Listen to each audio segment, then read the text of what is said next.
quickly. How you guys doing? You're gonna have to give me a second, cause I gotta go get my Diet Coke. I'll be right back. It's important. I can take long.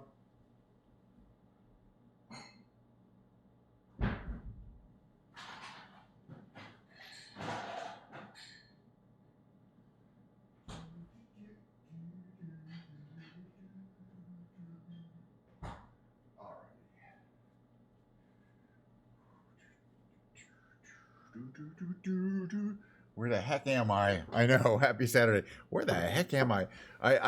Man. The thing is, I'm triple streaming today, so I went live, and after I go live, I told you I'm streaming on YouTube, but no, I'm also streaming on X today. Nobody comes by the X live, but that's fine. I don't care. So after I hit the go live button, then I go to X, and then I have to start my X stream, and I have to type in a title, and then I have to type in a posting. It's actually really a pain in the butt to go live on X. It should have a mode where it kind of remembers everything, like you did last time you streamed. It's really poorly set up, by the way. Elon Musk, are you listening? Why don't you fix the live broadcasting feature, which, by the way, you only get if you pay like a few bucks a month extra for. So it's not like a free feature that like YouTube offers. It's not a free feature like Twitch offers. You got to pay a little extra for X. So you expect it to be good, and it's really pretty crappy. So I'm probably going to stop streaming live on X after a couple more of these live streams on X, which is going right now. I want to click on this. Do I have an... If I click on that URL, yeah, that's what I want to click on. Okay, in case somebody actually decides to... Oh, geez. Right, you can hear me now. In case somebody actually decides to click to chat on my X stream. As far not live, but it's the same thing kind of on YouTube, where people can come into my feed later. You know, it's just sitting in my feed as a video. It's like a 2-hour video that you can click on.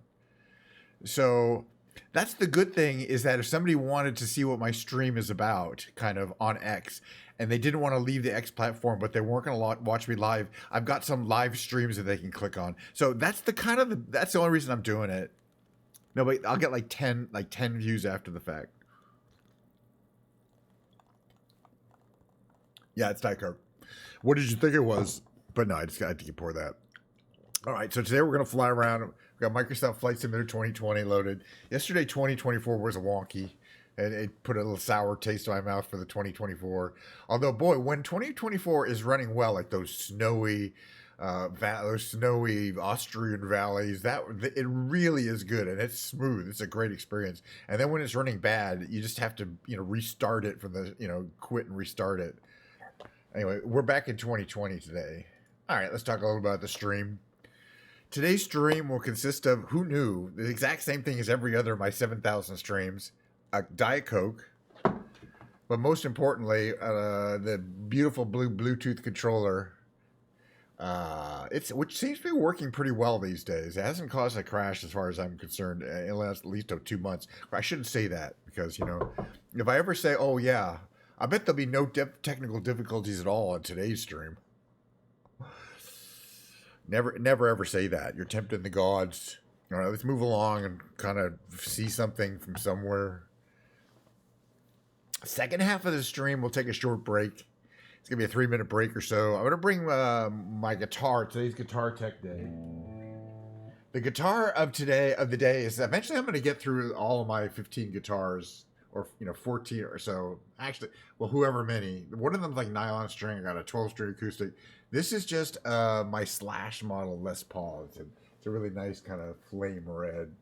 But we're gonna take the strings off, clean it up a little bit, talk a little bit about the guitar, what makes it special, what I like about it, what's cool about it, what's crappy about it, whatever. That's actually not a crappy guitar.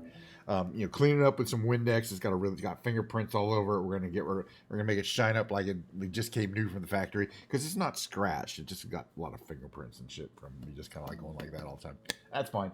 Looking forward to cleaning it up. Brand new set of strings on it. All right. So today, the only thing I know for sure, so let's work on that first, is what plane I want to fly. I want to fly my DO-31, which is the wacky one. We'll do a couple of missions today. You know what? Even better, I want to fly we'll do that second. We're going to fly the P-38 first because I just love it. It's another one of my planes. I feel like I haven't flown in a while, and it comes in so many pretty colors. Let's see. We could do California Cutie. Probably won't get banned. No, let's do this one's shinier. These Itsy Bitsy and Wishful. We did Wishful Thinking for. We'll do Itsy Bitsy 2. I just really like this plane. We'll do the DO31 Secco. I always like to do 2 missions on a Saturday. So I was thinking, well, actually, this was the great thing about another thing I like about 2020 is I remembered where we were looking on the globe last time. It seems like a simple thing to do. So we were down here. I think we were in Australia last time. Let's see, where would, obviously the Pacific Theater is a great place to, by the way, this is really interesting. This is live weather. So I live right around here, this area here, well, San Francisco area here. And these are the line of rainstorms to the west that are flowing west to east. We call this a tropical,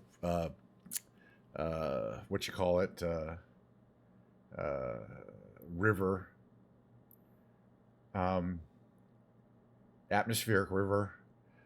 Some of this is coming from as far away as Hawaii, but it's going to rain here for the next like 5 days. It's going to rain hard. It's kind of raining soft now, but we're just at the beginning of it. Like all this is going to head right over us, so we're not going to fly around there. We like it nice and sunny, but you can see it's kind of sunny here. Like I think like Texas is sunny. What do we got over here? We got Hot Springs Mountain. We already went to the historical site there. Yeah, we could use the rain. Let's see. I bet this is pretty boring out here.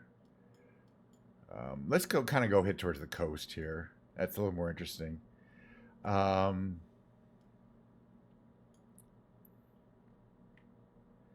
Yeah, we'll fly around here. Gulfport. It's Biloxi, Gulfport, if anybody's interested. But I'm gonna cold start this plane. Which is a challenge on this particular aircraft. Yeah, we could really use the rain. The challenge being that it's bulky. We'll figure it out. The starting of the engines. I usually can get them started, but that's just a usually. But that's why I like flying this plane. It's really unique in the game. It's got those big propellers right in front of your face while you're flying. You can usually propellers are kind of behind you. And these are ones where the propellers are in front of the pilot. And yeah, we flew some of those planes yesterday in 22-4, and some of them did not fly right.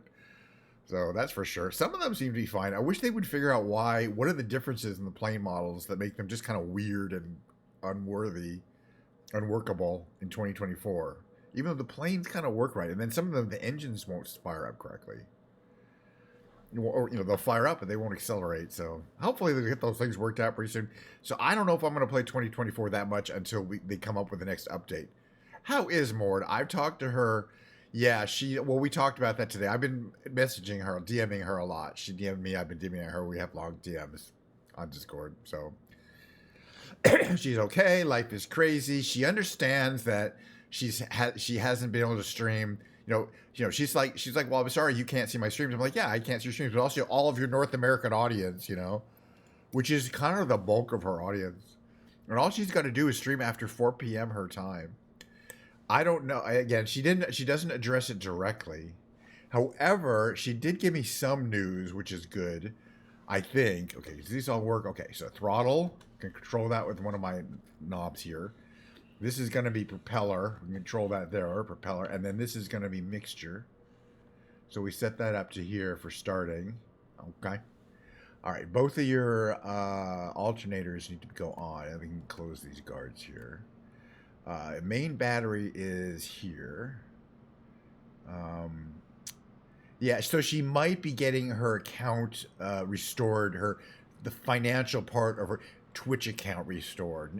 Right now she still can stream on Twitch, and she does, but she's like, but they don't pay her.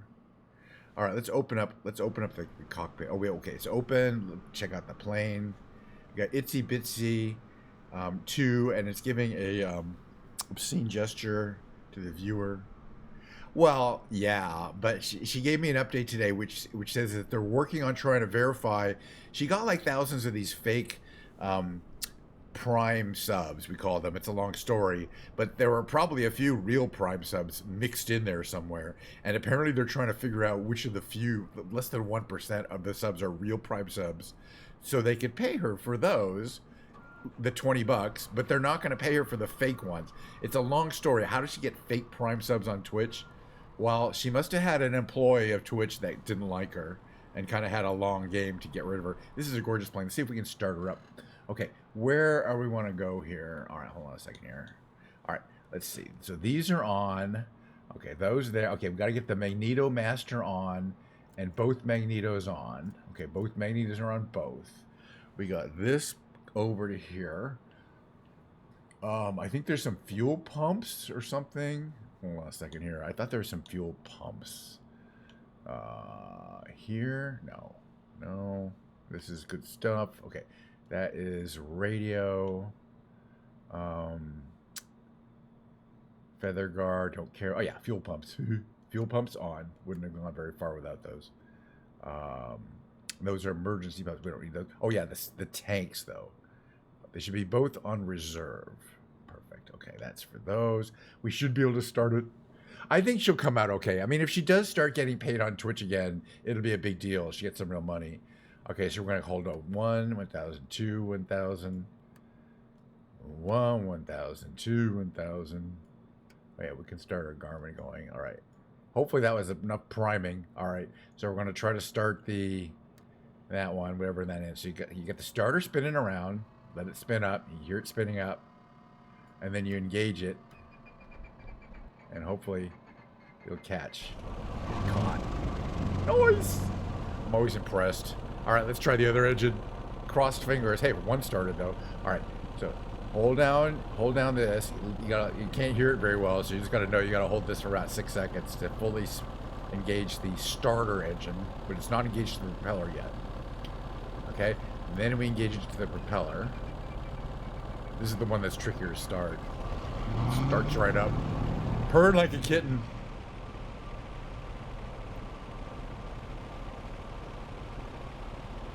Oh, I love this plane.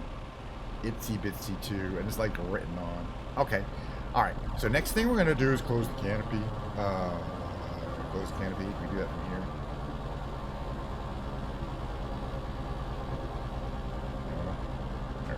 Close and lock the canopy. It's important. Lock the canopy. Canopy locked. Finally, this is the thing I always forget. There's a roll-up window on each side. 1, 2. I always leave those open. In the real world, you'd remember. All right. I think our radio is on. Let's find out. That's not it. Oops. Dang it. There we go. Got to remember my... All right. Turn Gulfport. We're Gulfport, Louisiana. We're going to head south towards the water. Ground KNSH 9er with India request taxi for takeoff south departure. Beautiful plane. Catch 9er taxi to and hold short of runway 14 using taxi. All right, which way do you want me to go? Cross runway 36 Alpha. Contact tower on 123.7 when ready. Gotcha. Taxiing hold short runway 14 via taxiway Bravo cross runway 36 Alpha. Catch 9er. Catch 9er. Yeah, exactly. Like a roll-up window in a car. Well, this plane was from 1939, when cars would have had roll-up windows, so that would have been normal. But yeah, just the idea of sitting in this thing and seeing those giant turbines, those giant propellers in front of you at all times. Beating away. Whereas, again, most of the time, in most two-engine planes where the planes are mounted on the wings, they're a lot farther back from where you sit in this place, where you're basically in the front in this one. It's a really cool, a very unique design for the time. It was one of the first planes that was not a tail dragger. It had a tricycle landing gear in the front. The other planes at the time, they would have been tail draggers. Also, we got those tanks at the bottom. I gotta make sure, the other thing is it's tricky. I do run out of fuel. It's got a manual fuel system and 2 engines with 2 sets of tanks. There's these little valves down here, or over there. Can't really see them that well. So you're supposed to start on reserve, but we're going to switch over to main tanks before we take off. You can see here when I do this, when I talk about a lot of fuel tanks in 2020, hello, you can see here on the left, there's the left main, the right main, left aux, right aux, left. There's three sets of tanks plus the external tanks. Is that even all of them? I'm not sure.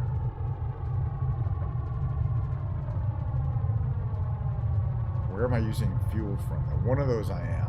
Yeah, from the aux tanks. That's the reserve tanks. But they're also the smallest tanks.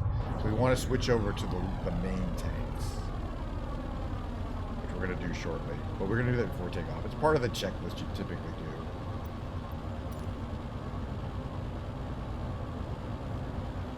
Looks like a beautiful day. We got the real-time weather and time of day.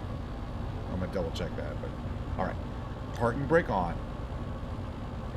Trim is good. Flaps set to there. First position for takeoff. As I mentioned, we're going to take a look at we're going to take a look at everything. Do we need the pitot heater? No. Landing lights on. What is switch tail lights off? Those are on. Okay, we've already got that done. That's all good. We don't need any of that. Mixture should be auto rich, which it is. Yeah. Okay. So down here. Transponder to on. That's all good.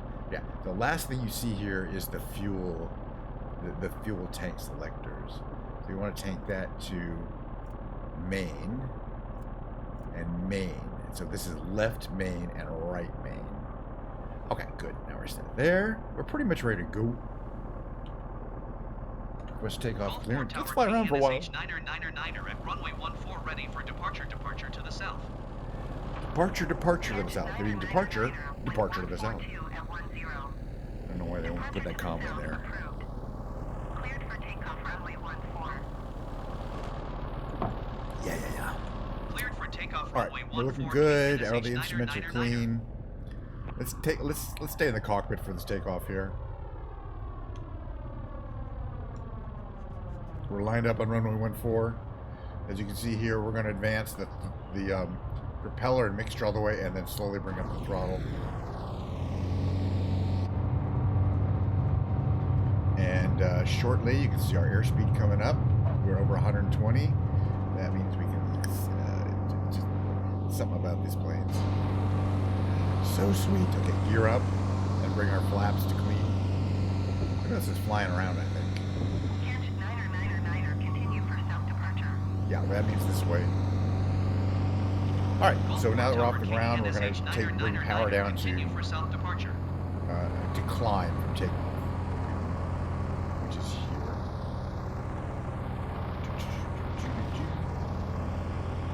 Beautiful day. I think we do have live weather. Let me just triple check that. Yeah, live weather's turned on and real time is turned on. So it's 1:49 p.m. there. There's an Air Force base over there, and there's a bunch of Navy ships off the coast here, but I'm not 100% sure where they are. I think they're that direction. You can't really see them. They're way off in the ocean, but there's like a little fleet. I thought we'd just check out the coastline a little bit here, considering it is a lovely day. Gulfport, Louisiana. There's the airport we took off from. That's what it looks like from here. Alright, check our speed. We're getting up there in speed. So again, bring down the mixture also. So we're operating in an efficient realm. And I believe these planes' ideal RPM is closer to about 2,500. Just more for efficiency. But we're going to stay nice and low for this whole trip. See, there's a whole variety of little airstrips up and down this coast here. And of course you can see out there is the well-known Gulf of America. That's it, the Gulf of America right there. Look, I don't want to hear about it. I'm adopting. I have a flexible mind. That's obviously a school. I just like how kind of some things are super laid out in a way that's certain. That's how it's like a high school, not a college. But like the water tower is well done. It's evocative. You have people living on the lakes. Stay nice and low. I like how all these houses look like they're like three-dimensional. I mean, they are. They're not just pictures. But when we flew around Long Island, boy, they have all those fancy mansions. Wow.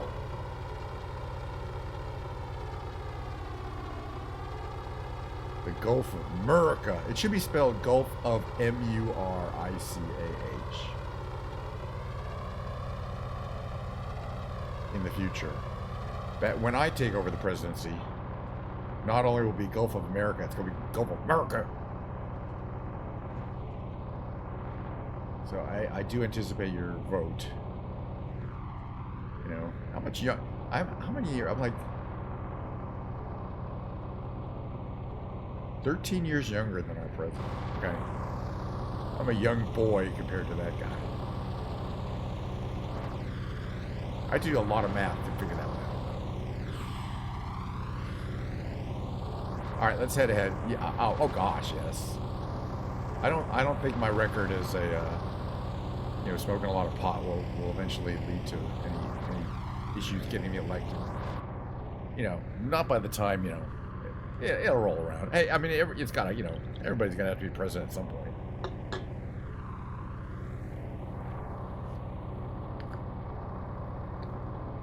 All right, Shaped Ship 56. Somebody flying around. I just like that name. And what is that? Stepness International and Diamond Head.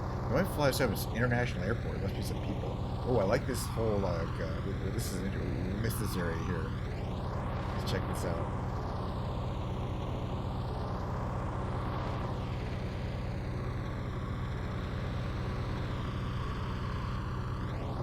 And here.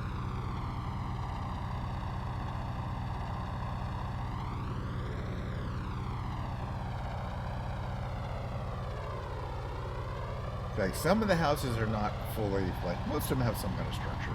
Some of them are just big. And then there's this causeway style bridge here.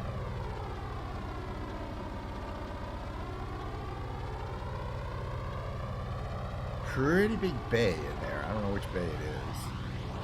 I don't know the South that well. That's why I'm flying around. I like to fly around it and check it out. What's our speed? 188. We're cruising really nicely. Now's a good time to check our instruments. I'm just checking the engines, make sure everything is in the range I'm expecting for temperatures, pressures. You probably ease off on that.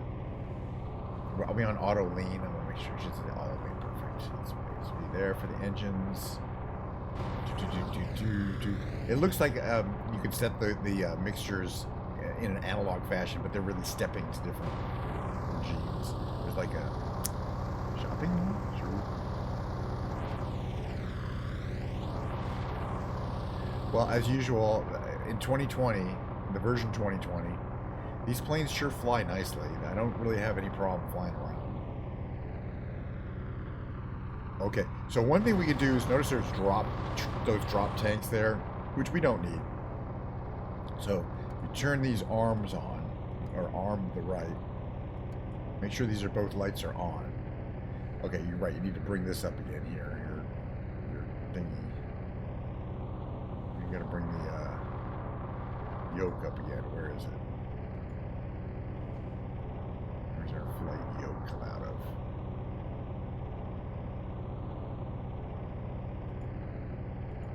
Just got the thing. Huh. Where's a little thing that says flight yoke? It's down here somewhere. Should be. Where's on the side? Interesting. That's one thing I didn't notice. There's a way of turning off the yoke. And now I don't really see how to turn it back on. I'm sure there's some random point you have to do. Tell me what that is. Huh. Where would it be, though? It'd be in a weird place. Air filter. I'm just playing with stuff now, having a good time. All right, let's find this airport and land. There was an international airport around here somewhere. Where is it? There's Turkey Bayou Airport. No, that's not it. Something international. That was not it. Some municipal. Stennis International. I think I've landed here before. The pink school bus still does not work, as far as I know, in 2024. It doesn't. It doesn't generate power. And as far as I know, the Aviation Alice doesn't. I haven't tried it again, but and they're different. In Aviation Alice, one of the engines is fine, the other propeller just stops. It's like it has no power, like it's not getting power. We're gonna come around here. We're gonna fly, like land a Stennis. I want to try the. We're gonna fly the. We're gonna fly the Giorgio DO-31 because it's a very complicated weapons system that always challenges me and I enjoy. This is a beautiful day to fly around here. I just want to check this plane out again. But the DO-31 is definitely the, it's just such a wacky system. And that also, I believe, but I don't know for sure, doesn't work in 2024. Yeah, it's a beautiful, I was just kind of looking for some good weather, and it looks like beautiful weather today. By the way, does this thing show outside air temperature? Is the display here? I don't think it does. One of those, section, altitude, and Alright, so there's the runway. We're paralleling it. We're going to go past it. We're going to turn around. We're a little heavy on fuel, so I think I'm going to adjust our fuel load a little bit here. To use the magical dump of the fuel tanks. So we're on our main tank, so we can be down to about there. Alright, that makes us light enough to land. I got to figure out how to get back the rudder trim. Where is the... I'll figure it out next time.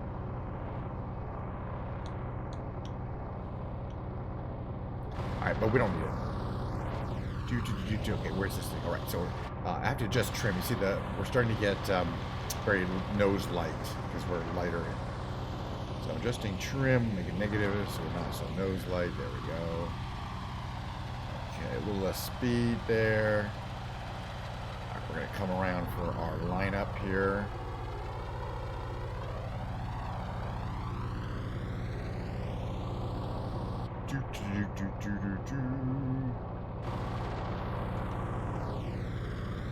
We're going to want to slow down quite a bit here. So I'm bringing some flaps in. I think I've landed here for whatever reason, it's just quite a few times.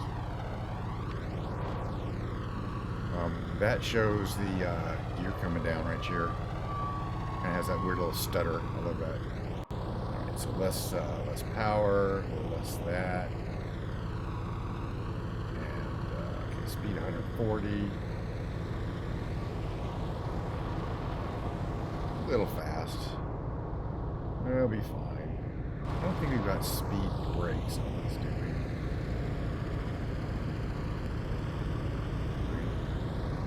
It doesn't have natural, air braking or anything. That's fine. We don't need it. We do land a little fast. We landed around 100. Always nice to, on a single seater, make a nice, makes it nice and easy to make a nice line up there. Bring the power down a little bit here. A nice long. This is an international airport, so it's not like the runway is going to be small. And not being a tail dragger makes it quite easy to do the braking. Watching speed. We're at about 110. We're at about 100. We're at about 100.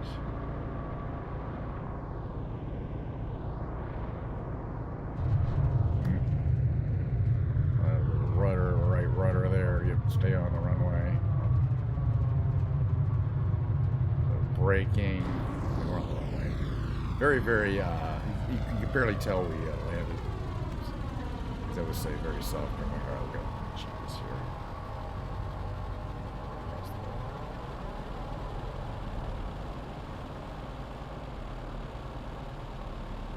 But yeah, it's not a very fancy airport, but I'm sure I've seen it before, just because it happens to be in a really convenient place.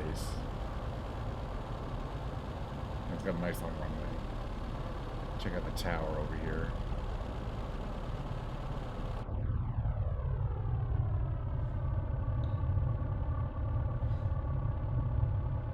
Wait, when you put the brakes on, you're going to go bang. You know, I don't know. Maybe it's realistic. You can see it too. There it goes. All right. Unlock. Unlock. Open. Roll down my windows. Roll down my other windows. All right. Turn off this engine. Actually, before I turn off the engine, I do want to take a shot. I like the screenshots with the engine on. With the propeller spinning, you get that more dramatic look. So then we'll turn the engine off.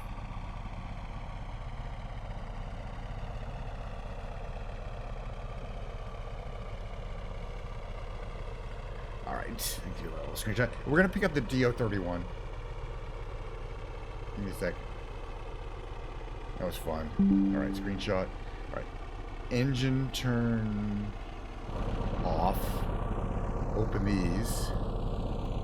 Turn off the alternators. Oh yeah, mixture to cut. There's mixture. Turn off your fuel. Blah blah blah blah. If you turn off the fuel pumps, set the magnetos to cold. Set your main ignition to off. Turn off the battery. And then the last thing here, you got your other fuel pumps. Boy, these are easy to forget.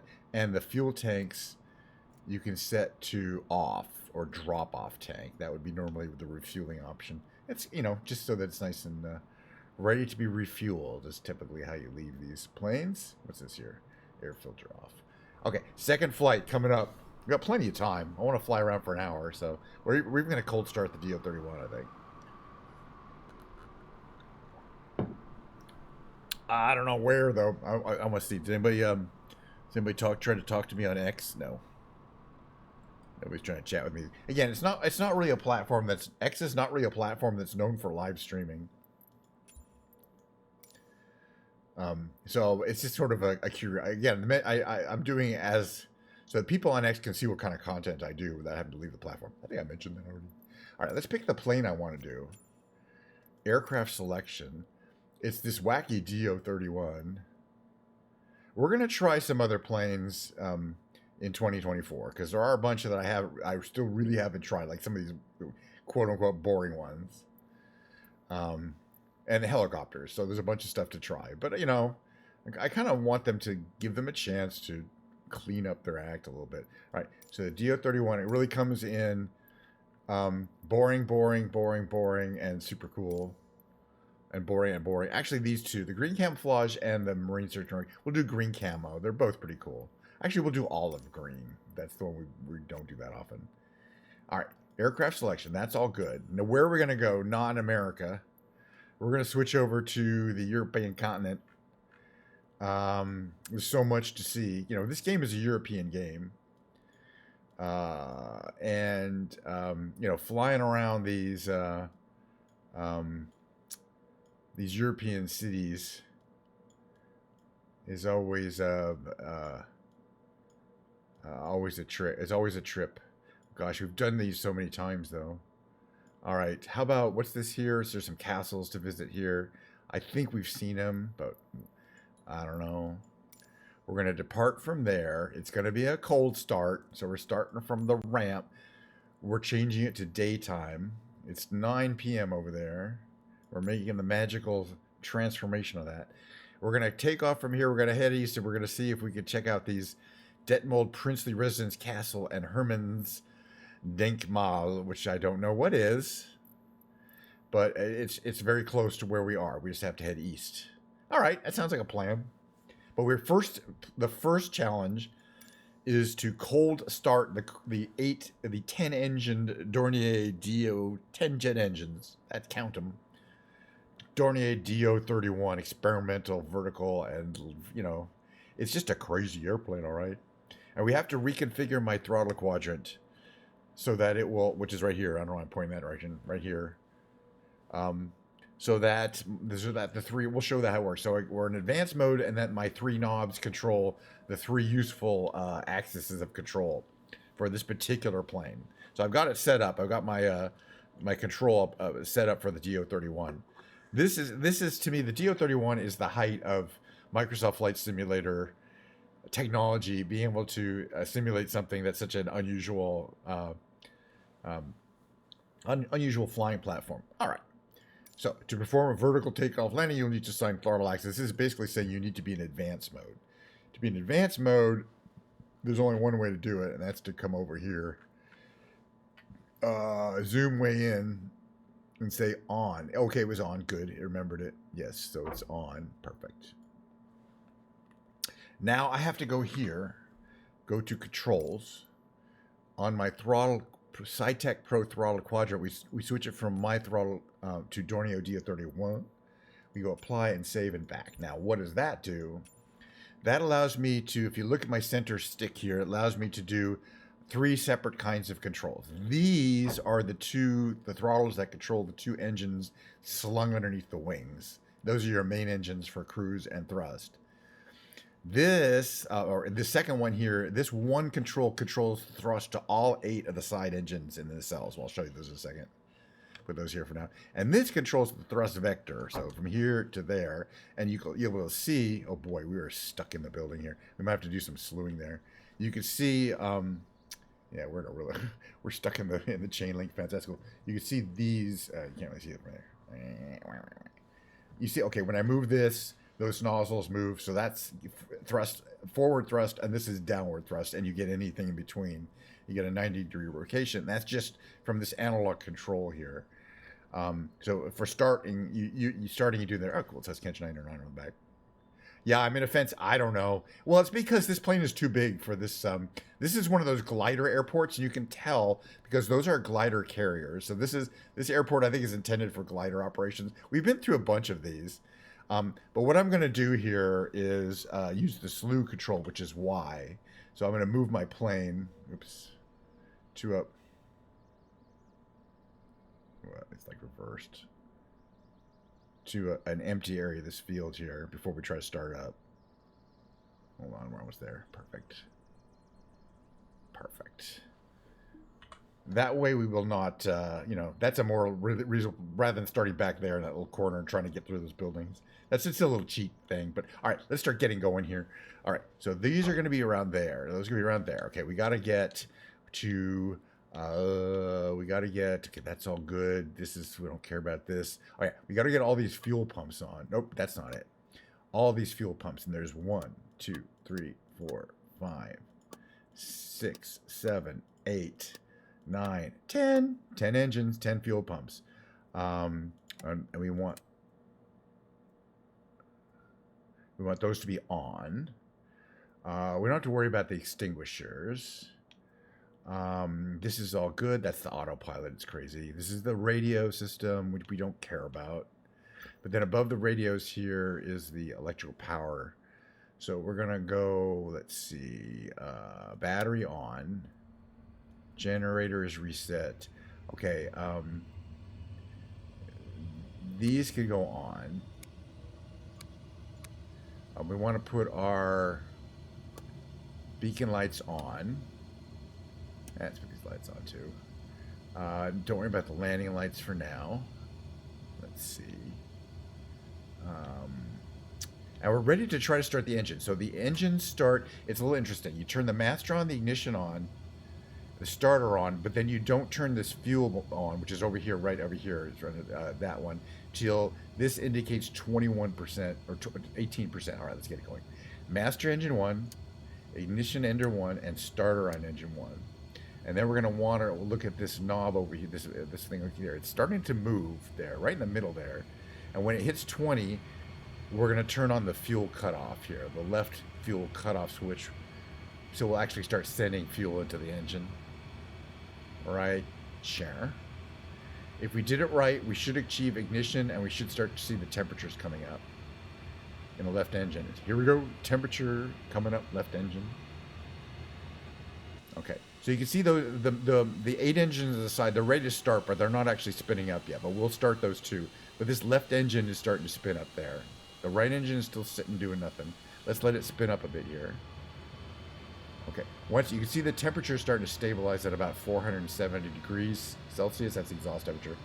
So we turn the starter off. Same procedure for the right engine. Master on, ignition on. Let's get it spinning up. And then there's another gauge there, right there in the middle there. That's starting to turn now. It's on 8. It's on 10. We're getting ready to turn on our right fuel when it starts spinning up. You can't turn on the fuel before it starts spinning up, or the fuel will effectively cause out like a vapor lock. All right, fuel on. Watch the temperature gauge. It's coming up. That's always kind of exciting to start these engines, I think. You hear the throatiness of them. Hey, test our lighting system. Warning lights. Okay, warning lights are working. Okay, engine is coming up to temperature, so we can now turn off the starter motor and close this. Leave those in that situation. So finally, we're gonna push the button over here to test our this one here. Copilot vertical engine control to on, and we're gonna. I'm moving this. This is I'm moving this to the start position. You see it down there. It says start there, right there, 17.5. And now we're going to see there's 16 gauges in the middle. There's 2 gauges for each of the 8 engines. But I'm starting to expect, though, there we go. They just came on. So they just came into the green range, and now they're spinning. All right. We are starting to be able to get into a place where we can fly this plane, I believe.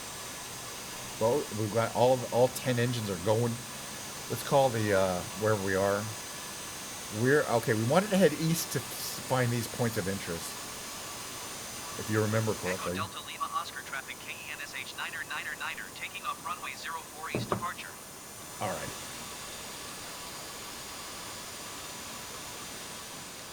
All right.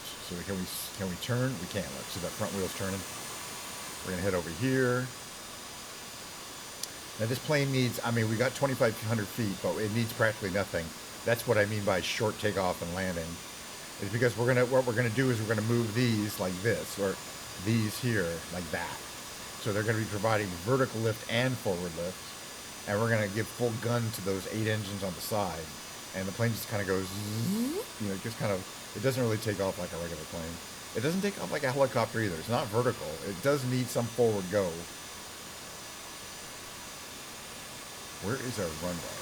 That's over here. Yeah, this is a small airport. But again, don't need a long runway. It's like we got some little glider tow planes over here. Oh, where is it? Okay, there it is. There's our runway. Don't need much of a runway. We're almost ready to go. It's semi-vertical takeoff. Now we can vertically land because you're going to have less fuel, and then you can. And I've tried it. It's just very hard. But that's okay. I don't mind that it's hard. We'll see what we can do in terms of getting to of it. All right, we're getting stopped. We're stopped here. We're getting ready for clearance. We're announcing our departure, and then we're going to head east to see if we can find some castle or whatever. Echo Delta Lima Oscar traffic KENSH 9999er taking off runway 04 east departure. All right, so the first thing we're going to do, well, okay, parking brake on. First thing we're going to do is we're going to need to warm up our side engines. They take a while to spool up. They take like 20, 30 seconds. So I gave them full power. You watch those gauges there. They're starting to spin up. But until they stop going entirely, it takes a while. They haven't fully spun up. And then we can start, we can spin up our main engines to full. So what we do is it goes forward a little bit. And then you can feel it already wants to take off. It's right there. It's about to take off. It just kind of hovers off the ground like that. I just love how it does that. It's not, we're not going very fast. We're going under, we're going under 60 kilometers. All right, gear up. And then what we're going to do is we're going to start moving these thrusts to that direction. So we're getting mainly forward thrust there. And as we do that, we're going to get some speed going here. Right? It's like a quarry down there. Kind of cool. And then we can close off our nacelle engines by reducing the thrust of those. And then you see the nacelle doors close. And we can start reducing thrust to the main engines. And again, it's a sequence of operations that I've done several times before. But if you hadn't practiced it, you would probably not get it right. And then you're constantly watching airspeed. You don't want to overspeed. The main engines are more than powerful enough to get you going way too fast. But then once you're in there, it pretty much handles like a weird stubby-engined jet plane. But again, you got these 8 engines on the side that are just sitting there doing nothing. You know, it's a weird kind of thing. All right. So all right, east. All right, east. I'm going the wrong direction. Okay, we'll make a nice circle here. It's a beautiful day in the neighborhood, that's for sure. We're gonna fly over the airport and head east. That's the airport there. Erlinghausen. And then where we're heading for, I believe for, let's see in a second, I'm not exactly sure. It's pretty close. It's gotta be pretty close. Alright, so the less of that, now we're gonna trim ourselves there. But yeah, it's, you know, the transition to normal horizontal flight is pretty simple. But from you know, in the takeoff, but in the landing, it's much trickier. And you're much more dependent on very fine control of those sets of engines.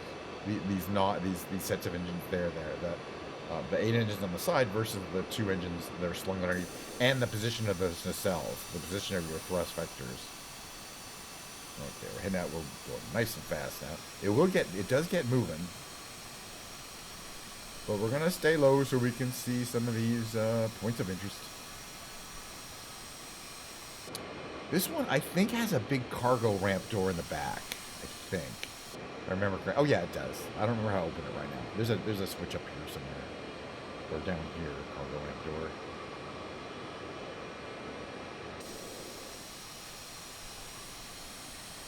So there's something here. This Eastern Germany, did I say it was? Something I think it is, yeah.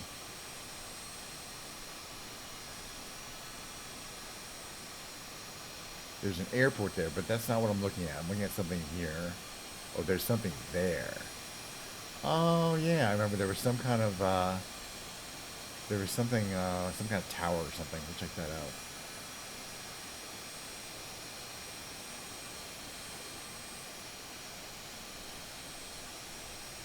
I wonder if those spiky things on the front of the tail are for, I don't know. That might be some kind of probe. Alright, I don't know what this is. Something we're gonna figure it out. It's obviously a viewing point of view. But we're gonna see if we can figure out if there is a snack bar, and if so, what are the prices. Alright, everyone jump out of the plane using your magic parachutes. Thank you. Wow, you know, that's kind of cool. It's a statue of victory. I guess. I don't know. It's a really ornate statue. Wow. You can get really up close to these things. And on top of a obviously quite old base. Interesting. That you can go up. But I'm going to say no snack bar. A lot of benches. This is very nicely rendered. It's very laconic. And a beautiful view. I mean, assuming you can get high enough to look out over the trees. But you get your nice 360-degree view. Yeah, better. Well, maybe it just has vending machines. All right, everyone use your magical parachute. There it is. Get your back. Your ass is back into the thing there. That's what it looks like on the inside. All right, back in the plane. Shoot, wrong. I'm keep hitting the wrong buttons here. Is that the right one? Finally hit the right one. All right, I think we're moving. All right, now there's something else I want to look at down here. There. It's in the city. It was something like the Prince something. The Prince's home. Oh, wait, that's where we just were, like on that little hill there. But no, even if there's no snack bar, I'm sure there's a lovely European-style restaurant right around here. It says what? What does it say? It says Detmold Princely Residence Castle. Oh, we're going to get up close and personal and check it out. What's the point of view?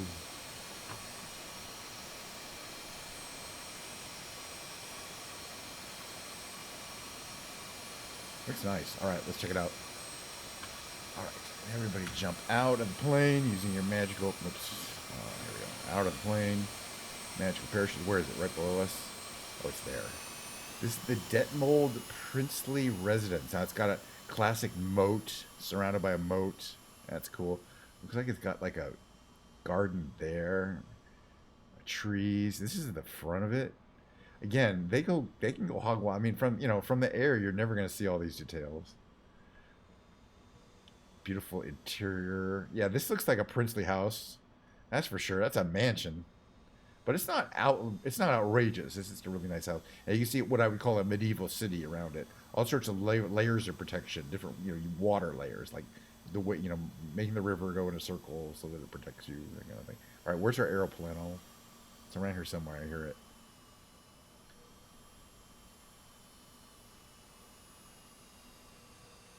There it is. At least we could see it in 2020. It's just sitting there, pretending it's I don't know.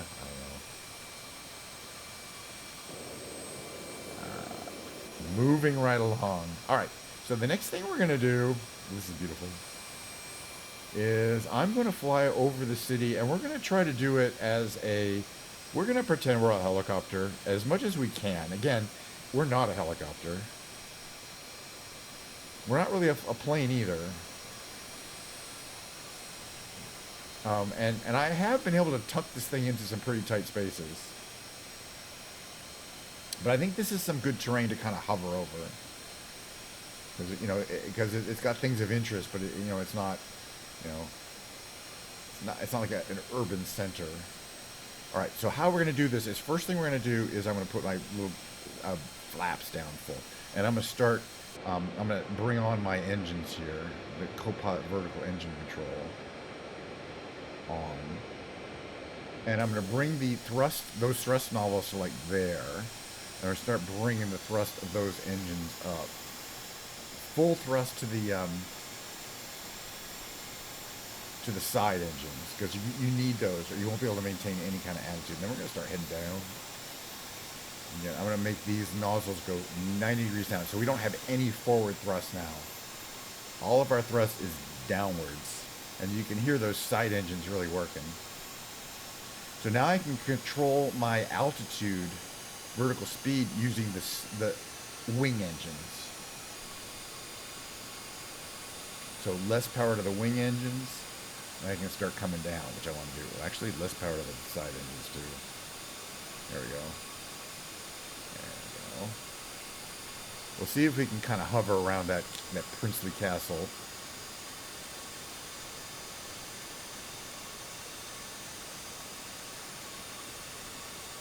But I don't want too much forward speed here. I want to slow down a lot.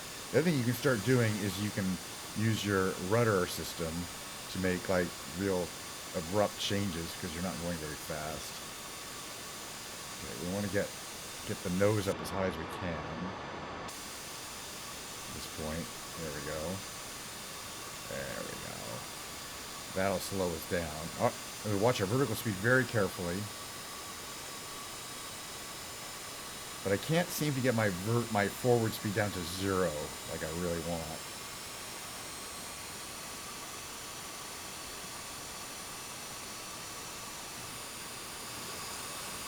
But you can see we're not going very fast.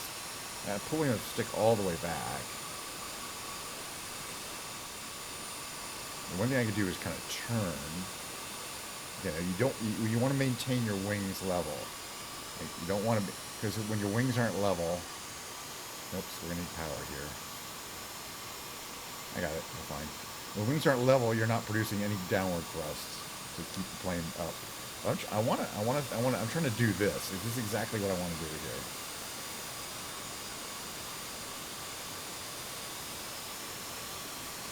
Stay real low. In the real world, you'd be blowing cars off the road at this level with that amount of thrust too. By the way, got some colorful houses over here. Again, full left rudder to make this turn. Yeah, we're definitely hovering. More power. More power. Again, got to keep the wings level if you want to have a chance to stay in vertical. Yeah, we'd be blowing the roofs off these houses in the real world. It's a lot of vertical, with a lot of downward thrust here. We got plenty of gas. It's kind of fun. Again, I've got my right hand on these two throttles.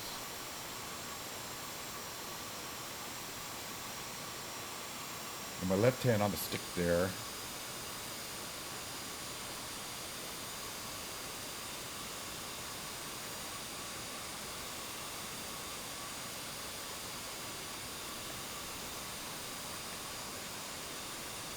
Put my gear down in case we decide to land, right? Gear down. No. Oh, right, that gear works. Okay, got it. Gear down, but where land? Like on the roof of this building over here? No.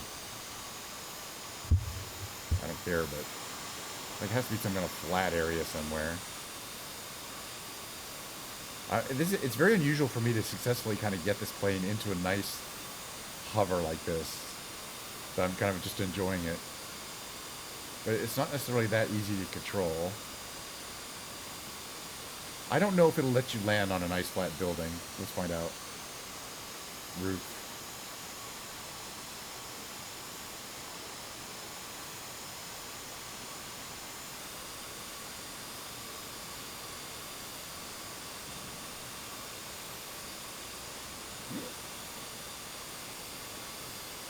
Can I get braking? Alright. I don't think, I'm sure I'm scaring the Gillinger. Plus, I don't think this roof is rated to hold up a plane this heavy. But engine's off. And the other thing you can't do is take off vertically. We're kind of hovering a little bit. Well, let's assume that that's not a bug. That's a feature. All right, that was fun. But can you believe it or not, we're an hour into the stream. I'm still only a third of the way into my Diet Coke. All right, final screenshot of the day. Here we go. Get it out of here. Get this level. There we go. Engines are running. There's me. My little suit and tie there.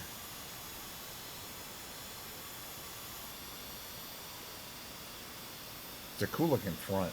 But the cool thing is I want to be able to get the feeling of, oh, I just landed on top of a building. So we're going to do it from here. In a European town. I think that gives you the feeling. There's the Prince's residence back there, too. All right, screenshot time. I haven't been using the screenshots that much because I usually use them on X, and all right, well, we're going to stop scaring the villagers. For today, that is the flight simulation segment. I had a good time, which means that tomorrow there'll be more flight simulation, and Monday. I don't see any reason to stop doing it. There's so much more to see and more to do. Let's go in here, by the way, real quickly. Before we do that, just do a little engine shutdown. The engine shutdown procedure for the main engines is turn off all these fuel pumps. Well, that's for the nacelle engines. And the cutoff, now that nacelles won't run, cut off the fuel to your main engines. You can hear them spinning down there. Open these. You're not going to need ignition or master. And then up here, turn off your generators, your lights. You know what I mean? Just reverse what we did before. And finally, your battery. The plane is cold. Oh, I forgot. Where is the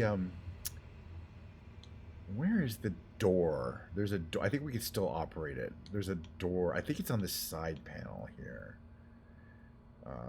One of these, brakes, windshield wiper, One of these side panels has a cargo door switch, but I don't see it there. It wouldn't be there. It's not one of these, is it? No. It must be hidden in here somewhere. Cargo door or something. Because I know there's a way to open it. Oh, I know how to do it. It's from this thing here. You go here, home, settings, and then you got to say open.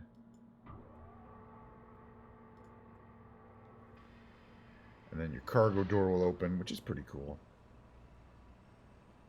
I don't know. Fun. Yeah, it was fun. I mean, it's about the same. I don't try to go to work. Anyway, I'm gonna give me 3 minutes, if you care, to hang around for the musical section. I'm gonna, before we do play any music, I'm gonna be stripping my this red guitar down here. While we're talking about it, take the strings off, put a new pair of strings on. Gonna Windex it down. It's gonna take about 10 or 15 minutes just to sit over there and kind of give the guitar some love and attention. String it up. Take a while to tune it up, then I'll play for a while, and that's going to be the second half of the stream. So we'll see you for that. Let me get my little mid-roll. Let me get rid of this here. And get my mid-roll on, and then we'll continue with the guitar stuff. Mid-roll.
What are you saying, Mo? My cat's trying to talk to me. Hello, Mr. Mo. What do you have to say for yourself, Mo? It's a kitty. It's the kitty. Hello, Mr. Mo. Hello, Mr. Mo. All right. We're in the musical section here, but today it's my TED Talk about electrical guitars. No, it's a specific talk where I just sit around and talk about a specific guitar.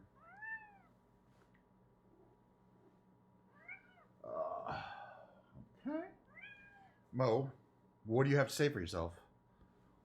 Mo really wants to participate in today's stream. All right, let's take a look at today's guitar, talk about it a little bit.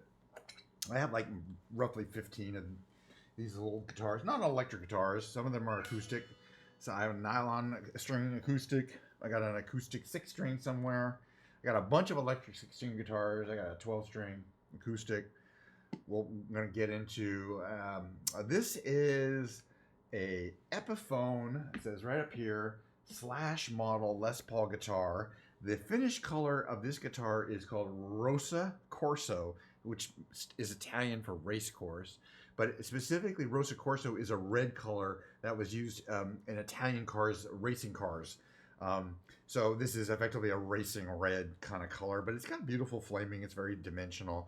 This is as typical of a Chinese-made guitar. It's a veneer. Now, the Slash puts his name on a lot of guitars for the Gibson Guitar Corporation, of which Epiphone is a brand of, is a sub-brand of. So he has high-end ones for Gibson, and then he has these AFD ones, Appetite for Destruction, very low-end $200 guitars that are cheaply made Chinese guitars.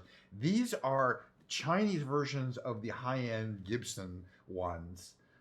So they are definitely not inexpensive. These are about, I think, $900, including a case that says Slash on it, which is a lot for a Chinese-made guitar. But for example, this is spec'd by Slash in a specific way that's appropriate to the some of his earlier 1950s style Les Paul models, which had thicker necks on the back.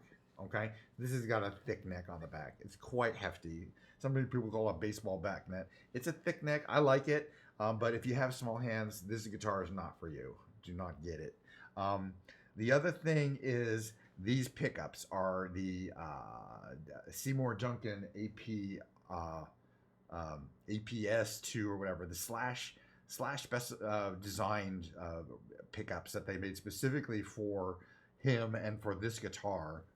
These Slash guitars, these are actually made in California, the pickups, and then they're shipped to China. They were. I don't know if they make these guitars they don't make these like this anymore. Like 10 years ago. This is a 2014 model.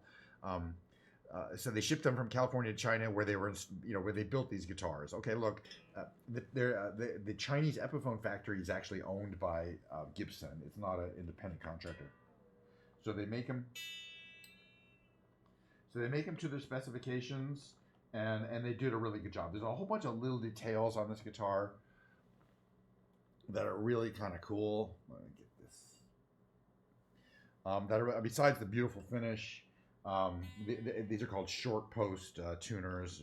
All right, so we're gonna loosen these up a little bit. Today, I basically just want to pull off the strings, or cut off the strings, put new strings on. But first, we're gonna clean up the whole fretboard.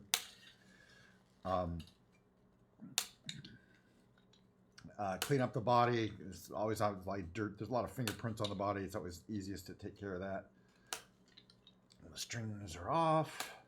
This tailpiece comes right off like that. All right, these come out here like that. The old those. Put your tailpiece there. Okay, these all just get removed. Beauty. Beauty. So basically every other stream I do is going to be a guitar stream for the next couple of weeks, I think, or at least a week or two. There'll be a guitar restringing session, because I think all my guitars need it. It's been a while. It's been at least a year, I think, since I remember restringing most of these guitars. All right, the strings are off. I can already see lots of dust and fingerprints and that kind of shit. Now, I don't necessarily recommend doing what I'm about to do, which is to use Windex on your guitar.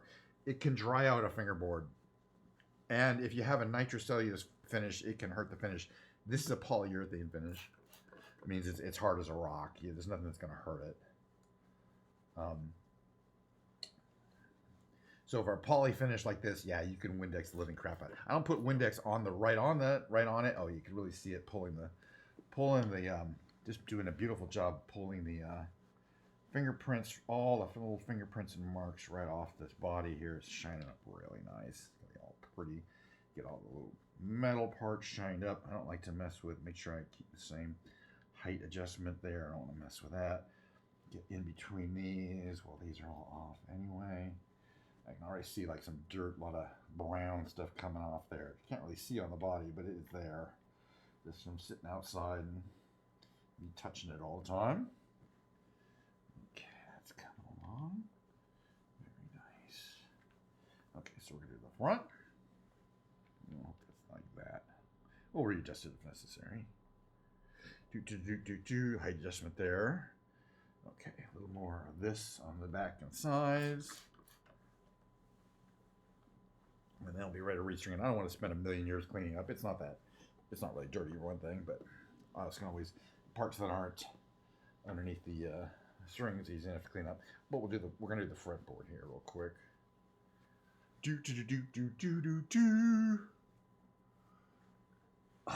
This guitar produces a lot of tone, and I attribute a lot of that to the fact that it's a very solid, heavy guitar with a very thick neck. It doesn't resonate. It doesn't move around a lot. It just sits there.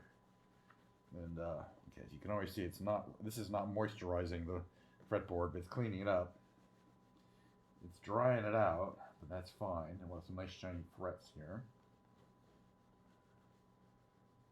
Oh, you can see kind of how shiny that's getting. And if I look here, you may not be able to tell, but it turns yellow. This blue cloth turns yellow from all the little finger oils is absorbing. And then this up here we want to do this area here, this area here, that area there, and then the back of the headstock, and then the back of the. Change this around. Back of the neck's a little sticky from finger. Now we're gonna clean that up too. Real nice. Again, yeah, this guitar has a very thick finish all over, including the back of the neck, the whole neck. So it's just fine. I kind of prefer the thinner nitrocellulose style finishes, and most people do, but I don't find it to be a problem. Okay, so restringing happens next. So we've got our loom here. We've got our set of brand new set of strings, D'Addario strings. I usually use 10s. On most of guitars, but not all. Some guitars I put 9s on. And my Stratocaster, I am now experimenting with using David Gilmour strings, which are 10.5s. So that usually my Stratocaster has a really light strings on it, but currently it's got pretty heavy strings on it. And it's interesting, my Telecaster has 9s, so my Stratocaster and the Telecaster are real different feeling these days. Okay, gold, red,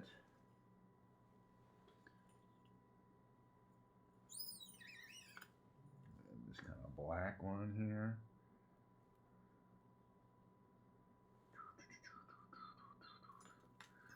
Black one.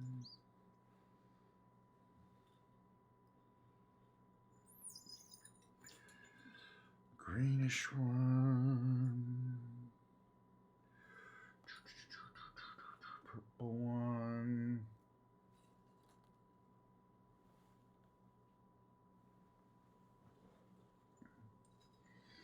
Purple one. I'm looking at this tailpiece in the light. I'm like, oh, it's got a fingerprint. I should have cleaned it up a little better. I'll do that right now. Purple. Cloth there. Oh, it's going to get fingerprints on it. It's loomed up. Clean that up with that's going to look better. Oh, yeah. Oh, so shiny. Alrighty. Okay, so now we're going to do the following, like I do on these Les Paul guitars. I did my other one the other day. One of my other 5 Les Pauls. But in general, the trick I do is finding a capo. It's a spring-loaded capo. It's not a trick, but I don't know, a technique.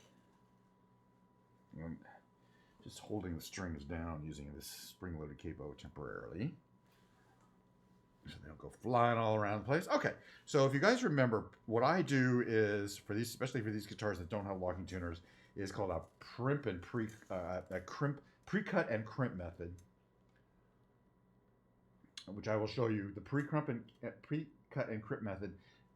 I pull the string pretty tight, and then I cut it one of these distances past where I want it to be, and no more than that. So it's going to end up pretty short.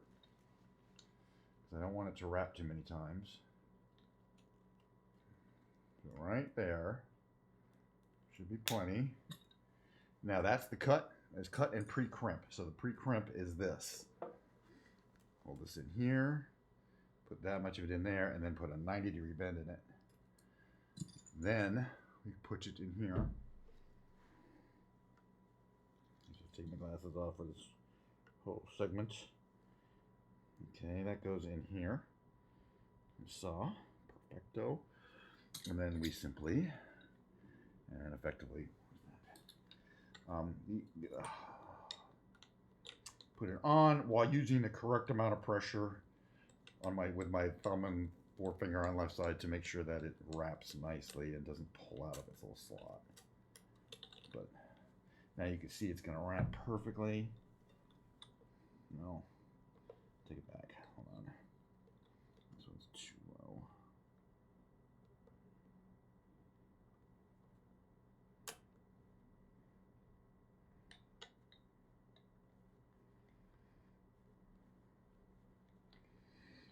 There we go.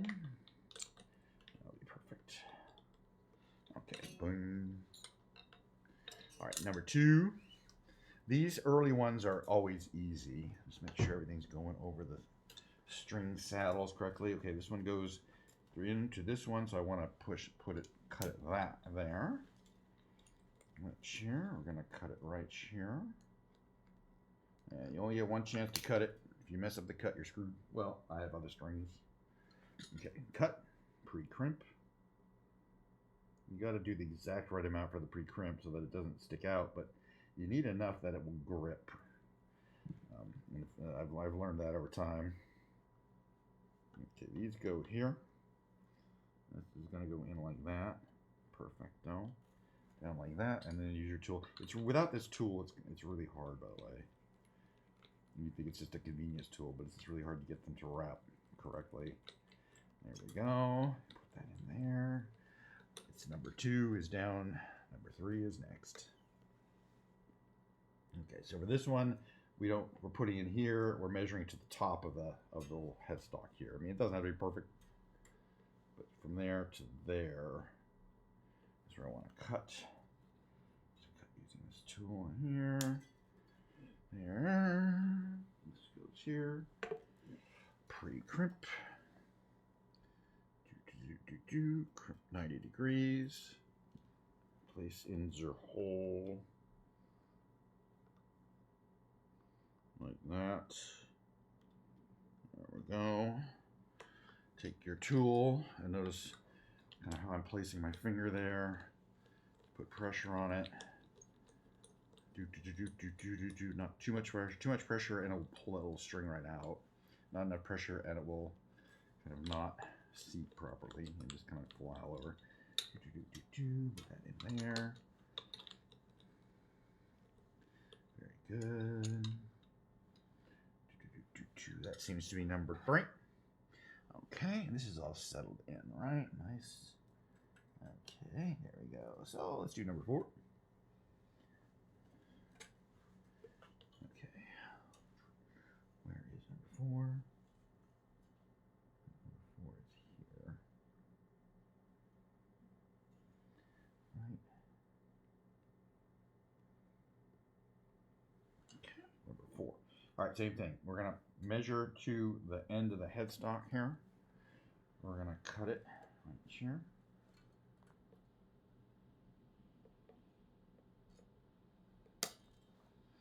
We're going to pre-crimp it. And the direction that you pre-crimp is kind of important. So I'm pre-crimping with my other hand. So this goes here. Hold in tight and crimp that direction. It can really make it easier to do if you know what you're doing there. Okay, put it in. See, here's the tricky one. It doesn't like to come in. That goes there. Hello. Here, perfecto. Put that down there. Where's my tool? Do do do do do do. Right amount of pressure. Don't waste time. Not too much pressure. Not too little pressure. Put this in here. Or I'll put it in here.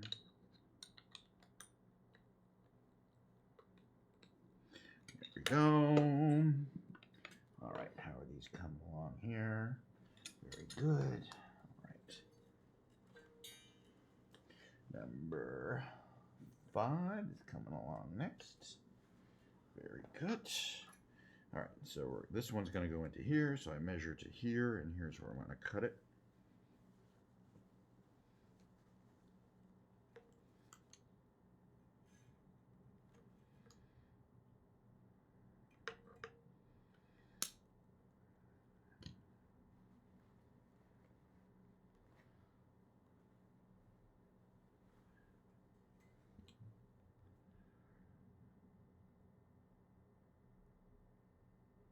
Okay, we cut it. Now we're going to pre-crimp it.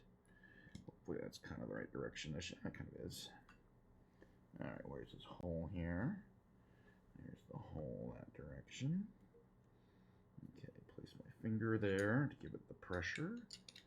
And then start wrapping that. Too much pressure, it'll pull it right out. Not enough pressure, it'll just pop right off. Yeah, it just takes a little time. I've definitely ruined one or two sets of strings by not doing it quite right. Oh, not putting enough pressure. I think we're okay.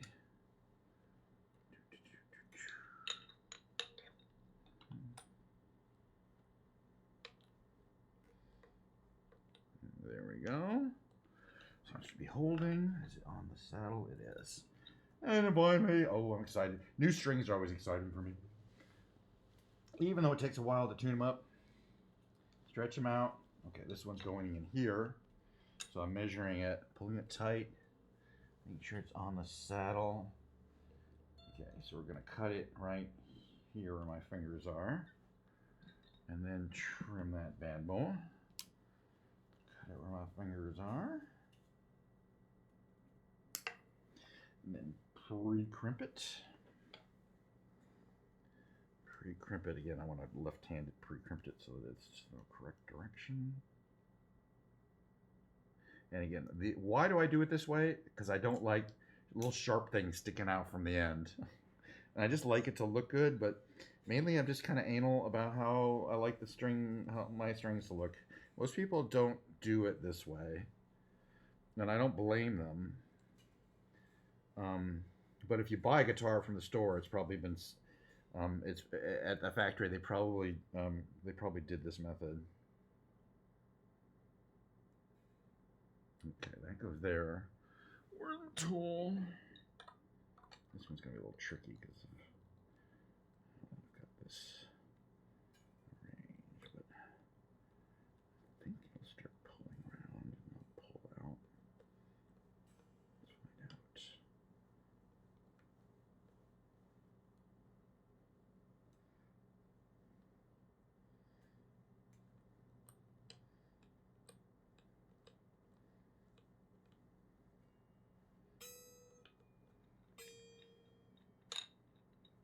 Alrighty.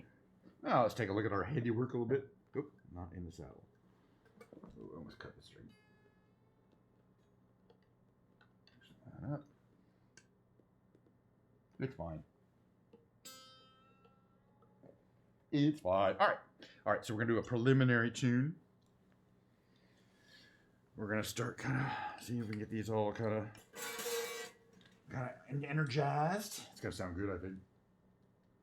I do buy strings on Amazon, by the way. Sorry if I don't know your question, but yeah, I buy them it's much cheaper. I mean, you go to a store, you're gonna get ripped off. These are just cheap D'Addario basic strings, but I get a 5-pack of them for $30. You know what I mean? It's like I'm gonna use the 5-pack. I've already used like 3 of them. Okay, G sharp, C, D, E, there we go, E, A,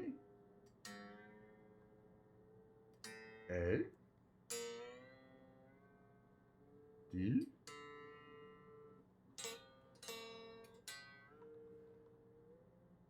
G,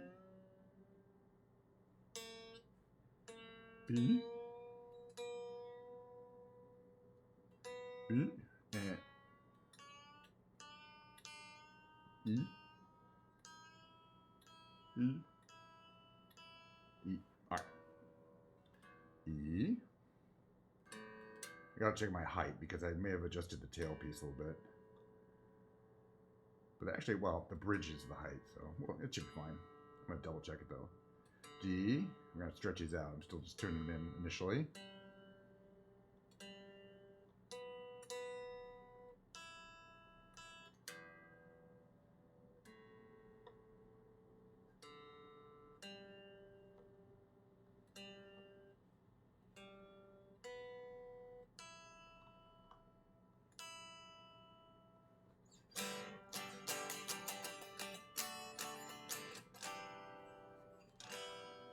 You can barely see it. All right, so we're gonna move over to my actual guitar playing station, which is the seat over there.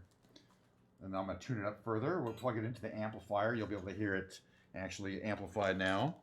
I think we got it good there. I don't think I need to do much adjustment to the action at this point. I'll put this over here. Oh, shit, I'm behind on my Diet Coke. Diet Coke. Diet Coke attack. It's still good stuff. I'm gonna just take 1 second to throw away these little pieces of wire, the old wire. The old guitar strings. And then we're gonna play some music on it, see how it sounds. So stay tuned for that. Actually, I always like to say these times, get ready to smash that mute button. You know what I mean? All right. You know what I'm saying. All right, I'll be right back.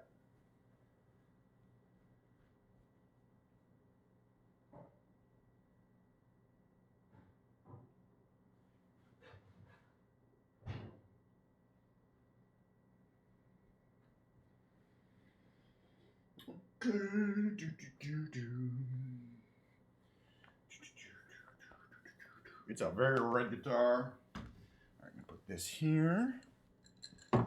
This goes up like that. Give me a second or two just to reorganize. Okay, that's gonna go here. Put this here for now. Very good. Okay, that's gonna go here. This is gonna go here. I'm gonna switch over to voila. We're gonna move this back to where it was.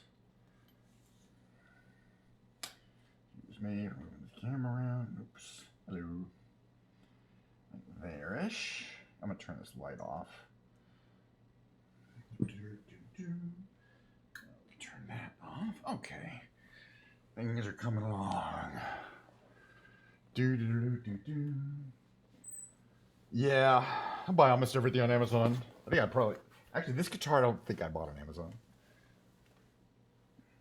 Oops, I gotta put my headphones on. I won't be able to hear nothing. Hold on, this might be kind of loud.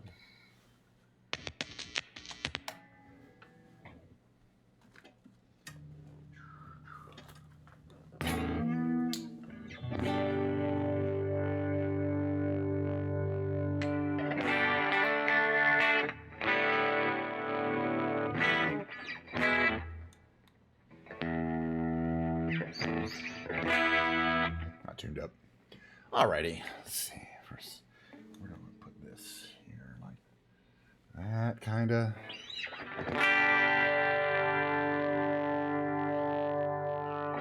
Alrighty, so we're in the music category. Got my mic over here. Put that there. Have a little Diet Coke. All right, so I mean, basically, I like to talk about guitars. I like to talk about, but I like to play them too. What I, let's see. It's gonna take a while to get this fully tuned up. So first, we're gonna get the tune, and I'm gonna double check the intonation. I'll show you how to do that. First, get the tune as good as you can.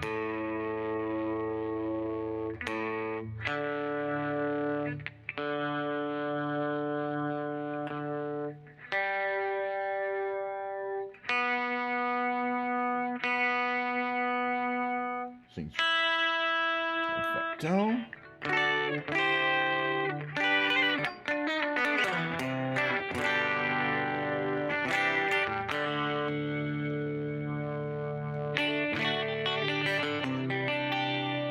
Is that shiny guitar?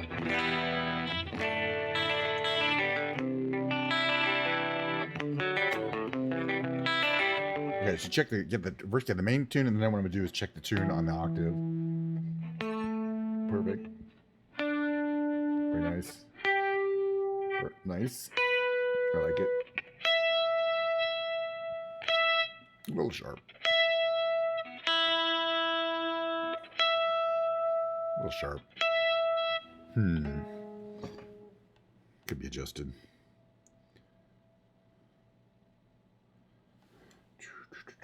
Let's check the height. Checking my height. To check my height, I use this metal tool from AZ Music. Looks like this. I place it on the frets. Once on the low E, and I look at the reading. Very nice. And I look at the high E, and I look at the reading. Very nice. And those are perfect. The only thing I want to I think, is the intonation on the E string, which we're going to do just a second here.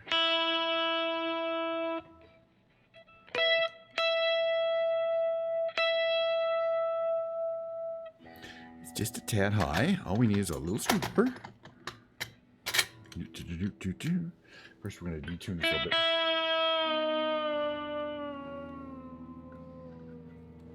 And then we go, let's see, it's high, so we want to put this one that direction. So it's counterclockwise. It's just one of those things you know as a guitar tech. Counterclockwise. Okay. Glasses. Counterclockwise. There we go. Very good. That's enough. One around.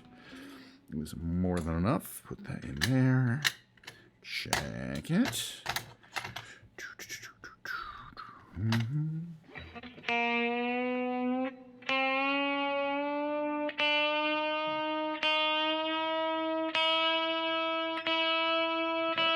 tune it up. Check the intonation. Much better. It's really hard to tell, but you know, if you're anal, you like your intonation to be perfect. So the intonation is adjusted by adjusting these little tiny, the position of the saddles here. That's what's called an adjustable tailpiece. So I just adjusted this one here to be a little further down to make the string ever so slightly longer, effectively. So now when it's tuned there and when it's half tuned, they're perfectly in tune. So that's important when you're up here. It stays in tune.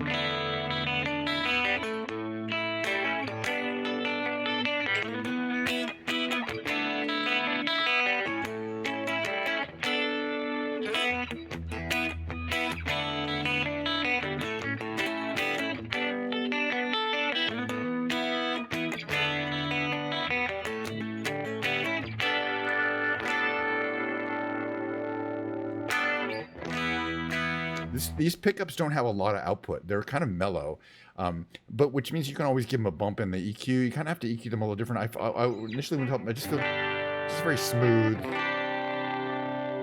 not very loud necessarily.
All right, tune up a little bit. I'm going to play Modern Jesus by Portugal the Man. Why not? One more time.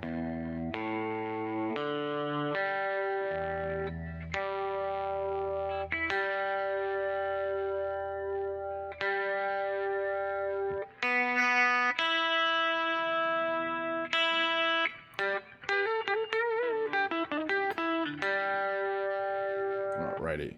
Let's see, Capo 1. Let's try this one.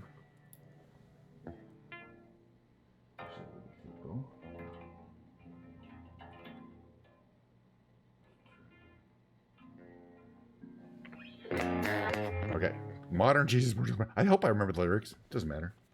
I mean, I only played the song about 80 million times.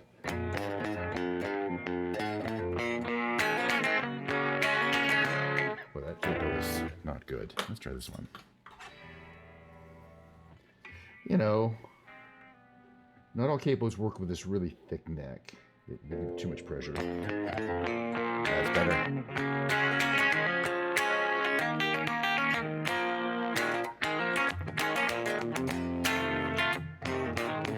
Come on in, take a seat next to me.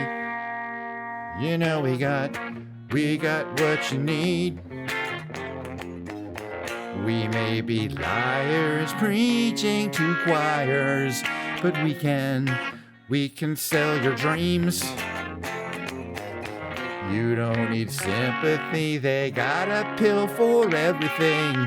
Just take that dark cloud, ring it out to wash it down, but don't pray for us.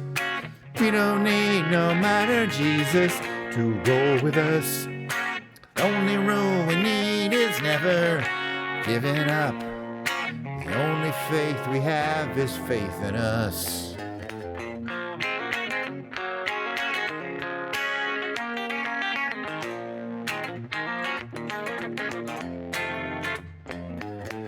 We are the ones who start little fires if they burn out. But when they're on the rise, they can't help but shine. And when the wave approaches, take our ashes to the ocean. Who cares if hell awaits? We're having drinks at heaven's gate, but don't pray for us. We don't need no minor Jesus to roll with us. The only rule we need is never giving up. The only faith we have is faith in us. We know that we're helpless, at least that's what we assume. But we don't need to prove nothing to you. Let's all stay cool. You don't want to feel blue, but we won't sell you nothing you can't use. So don't pray for us. We don't need no minor Jesus to roll with us. The only rule we need is never giving up. The only faith we have is faith in us.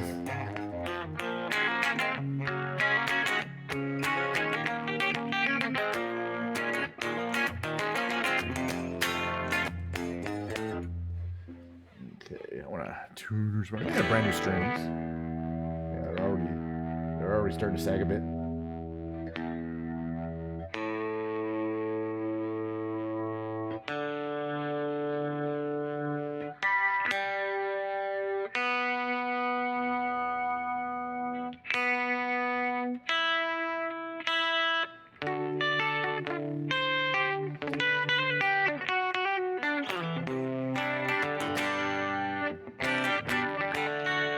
All right, I'm going to sing Behind Blue Eyes. I haven't done it in a while. I'm bringing up the lyrics here. Oh, one second here. I think my chair's sagging. Hold on a second here.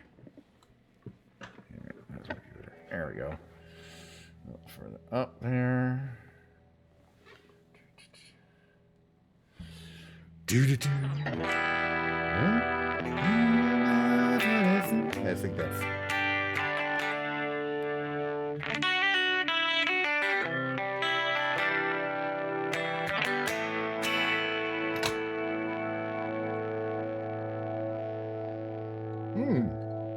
Diet Coke. No one knows knows what it's like be the bad man, to be the sad man behind blue eyes. No one knows what it's like to be hated, to be faded, to telling only lies. But my dreams, they are just empty, as my conscience seems to bleed.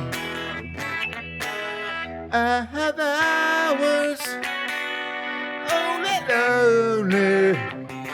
My love is vengeance, it's never free.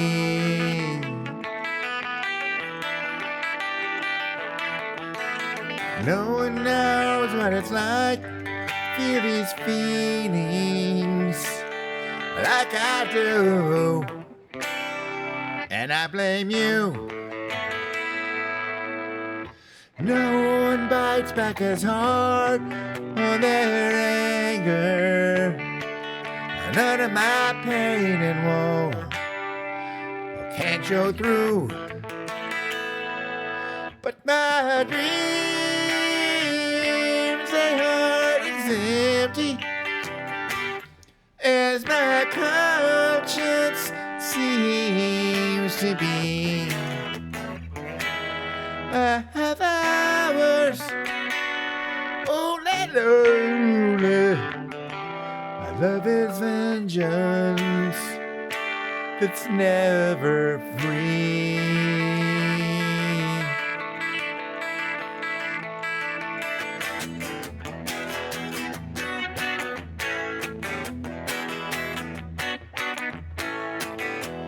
When life is clinches cracking open, oh, I use it and lose my cool. When I smile, please tell me some bad news, or I laugh and act like a fool.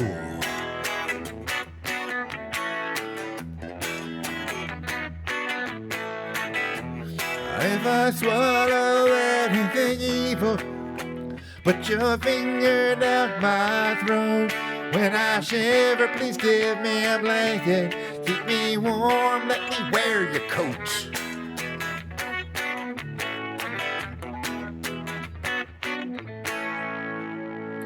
No one knows what it's like, be the bad man, to be the sad man behind blue eyes. Yeah, I like that. I mean, the Who too. I like that song. I mean, I do a few, songs. They paint it back black, with some stone.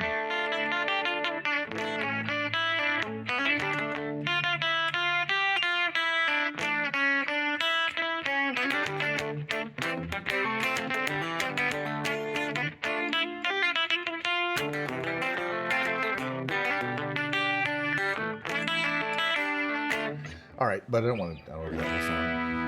Must be your skin, I was thinking it must be for real. Now I can feel I didn't mind. It's not my kind, it's not my time to wonder why everything goes white and everything's gray. Now you're here and now you're away. I don't want this, remember that. I'll never forget you where you're at. Don't let the days roll by. Glycerine, glycerine. Never alone, alone all the time. Are you at one or do you lie?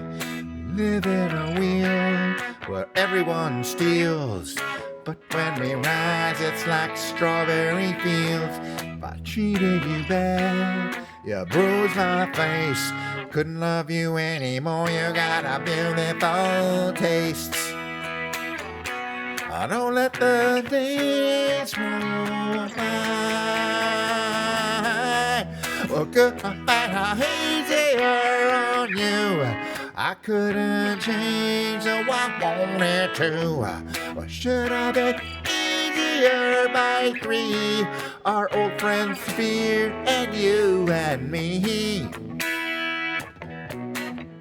Glycerine. I needed you more when I wanted us less.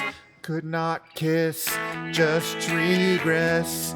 It might just be pure and simple and trampoline. Well, that's just fine. That's just one of my names. Don't let the days roll by. I bet how easier on you. Glycerine. Glycerine. Glycerine. Out of tune. Glycerine by Bush. Let's tune up again. Yeah, way up. It happens. New strings. Take a couple of days to fully break in there. But we're gonna get them.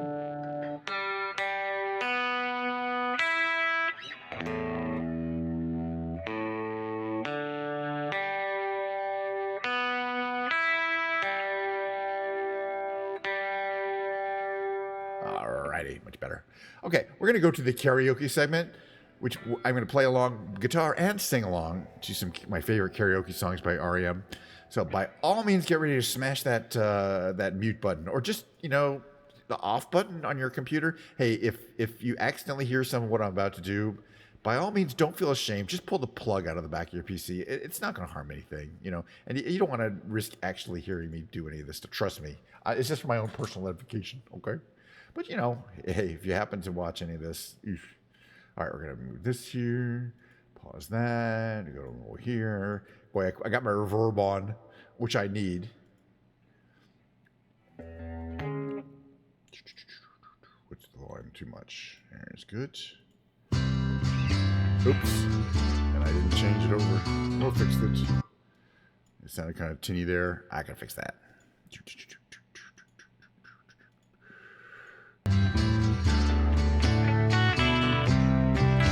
So REM is my band at the moment, I've loved them for a long time.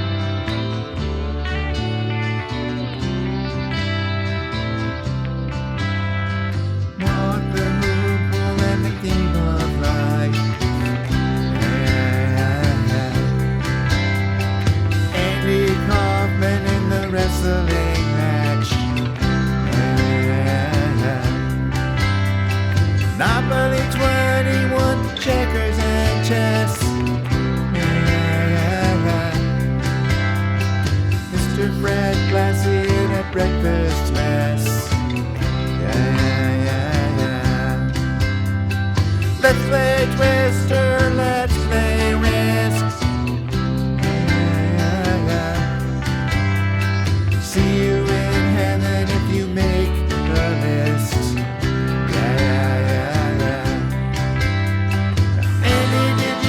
About this one, tell me, are you locked in the punch? Andy, are you goofing on Elvis too, baby? Are we losing touch? If you believe they put a man on the moon and on the moon. If you believe there's nothing up his sleeve, nothing is cool. Moses went walking with a staff of wood. Newton got beaten by the apple good. Story. Egypt was troubled by the horrible asps. Mr. Charles Darwin had the gall to ask.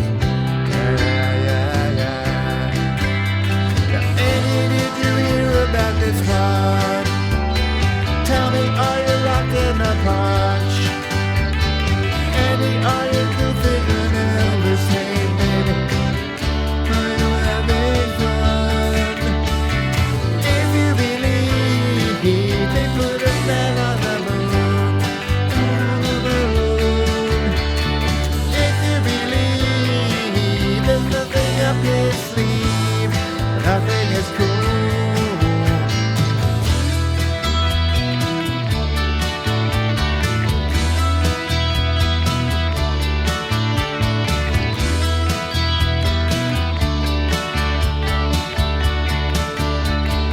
Here's a little legend for the never believer. Yeah, yeah, yeah, yeah. Here's a little ghost for the offering. Yeah, yeah, yeah. Here's a truck stop instead of St. Peter's. Mr. Andy Kaufman's gone wrestling. Yeah, yeah, yeah. Now, Andy, did you hear about this one? Andy, are you locked in the punch? Andy, are you goofing on Elvis? Hey, baby, are we losing touch? If you believe he put the man on the moon, on the moon. If you believe there's nothing up his sleeve, nothing is cool.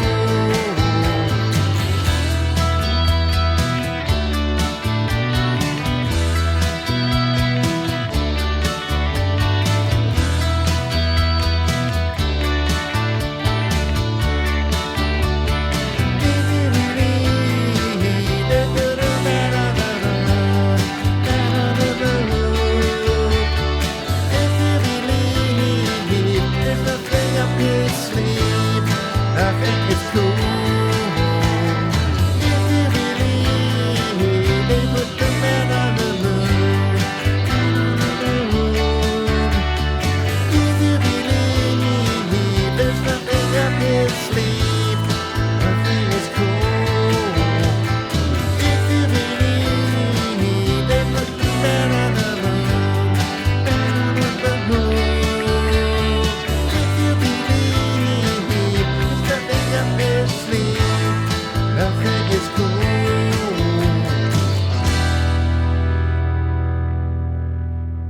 With REM. Why not? Tuner, a little more tuning.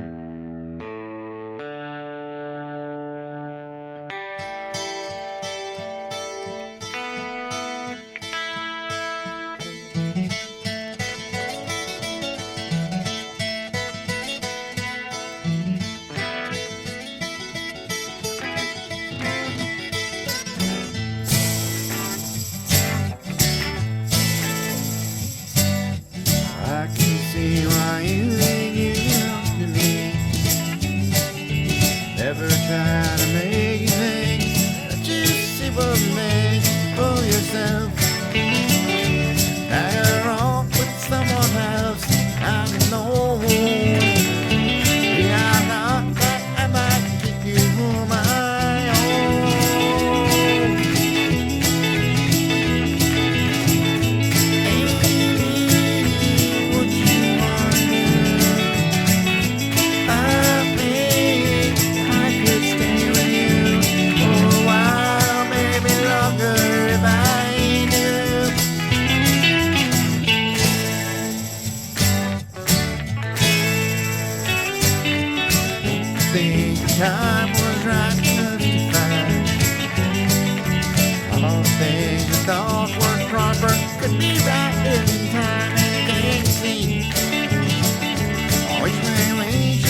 what you wanna do.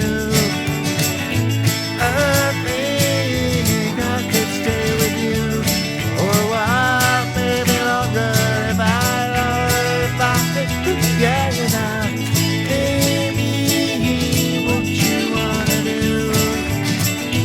I think I could stay with you for a while, maybe longer if I did. Already out of love with you. Already out of love with you. Don't know what I go do. Already out of love you.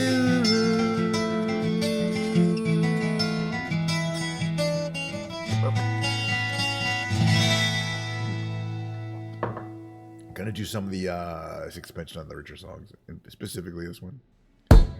Sinking.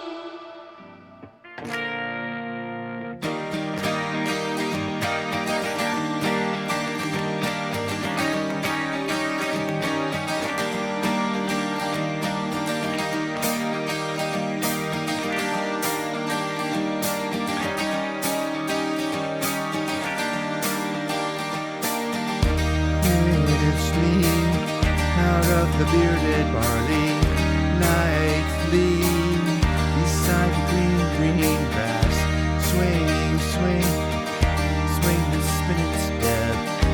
Wear those shoes, I will wear that dress. So kiss me beneath the milky twilight, leave me out on the moonlit road. Lift your open hand, strike up the band and make the fireflies dance. Silver moon sparkling.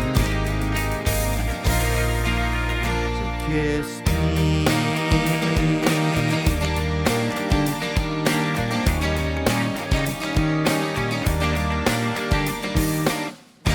Kiss me down by the broken treehouse, swaying me upon its hanging tide.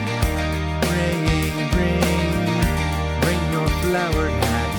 We'll take the trail marked on your father's map. Oh, kiss me beneath the milky twilight.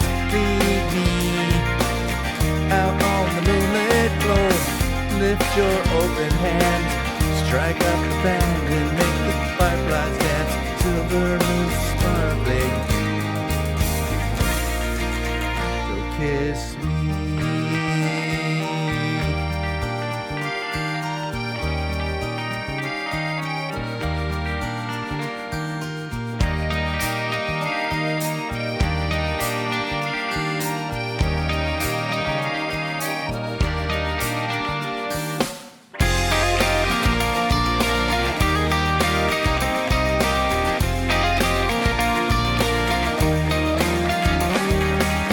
Kiss me beneath the milky twilight. Lead me out on the moonlit glow. Lift your open hand, strike up the band and make the fireflies dance. Silver moon sparkling. So kiss me.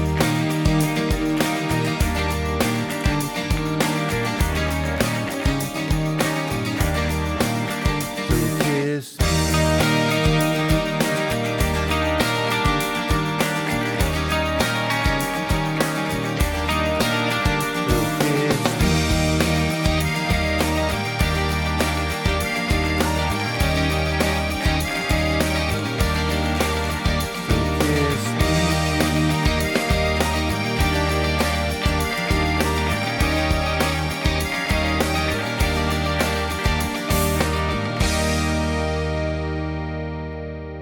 What else we got? I don't have time for too many more songs. Let's do Drive.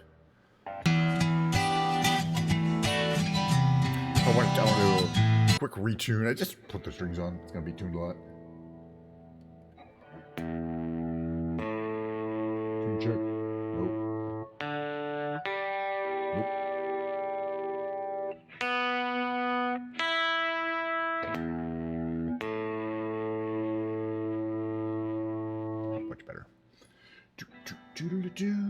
Drive. One of my favorite songs. I don't know why. It's always, I don't know. It's a weird little song.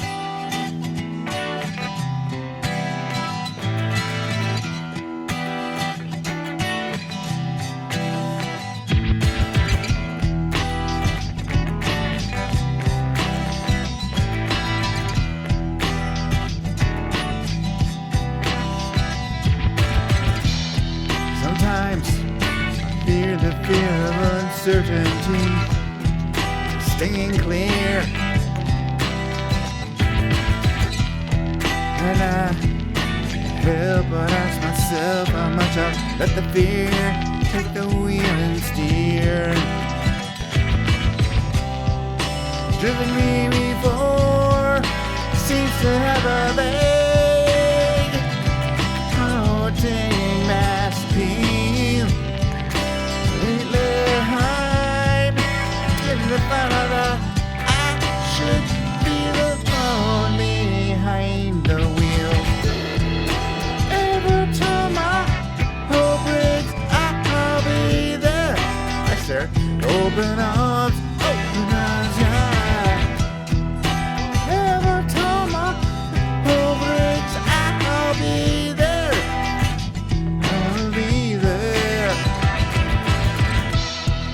So if I decide to cheat with my chance to be one of the hive,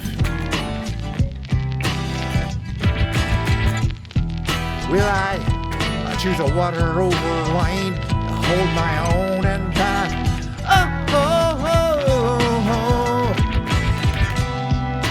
Driven me before, seems to be the way everyone else gets around. Lately I'm beginning to find out that when I drive myself, my light is found. Every time the door breaks, I'll be there. Open arms and open eyes, yeah. Every time the door breaks, I'll be there. I'll be there.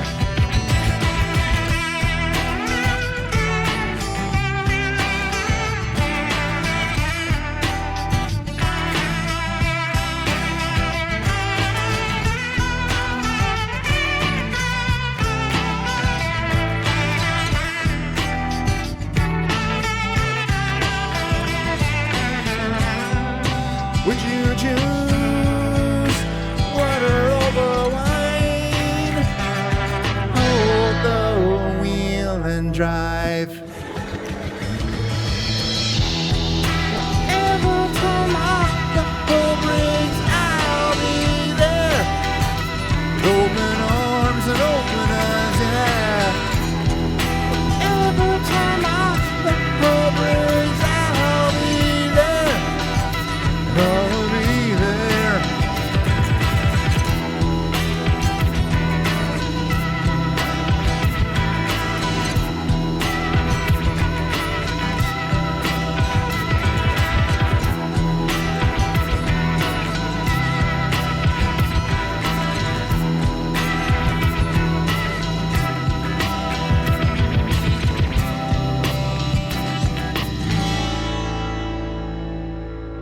Maybe there's a couple songs I want to do, maybe one or two. And not this particular rhyme. So I was thinking I want to do Ace of, that's the Ace of Base song I like to do. That one next. Table 5. 1, 2, 3, 4, 5.